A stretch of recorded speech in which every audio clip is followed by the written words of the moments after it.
Hi, I'm Dr. Surekha Tiwari. I'm a homeopathic doctor and a psychological counselor.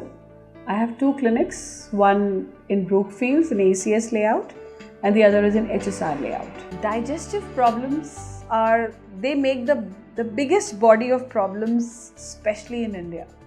Now again, we have a whole lot of background to it, maybe the cultural where every festival is associated with a lot of heavy eating.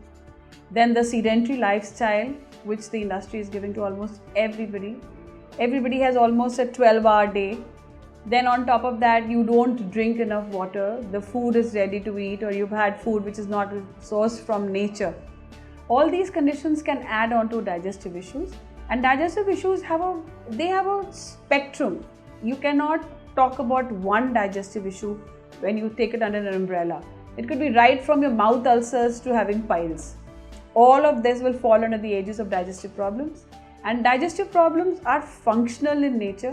Functional disorders are completely under the scope of homeopathy. Completely. There is no better method. And because the approach is holistic, so the treatment, the cure, and whatever the provisions provided are also holistic.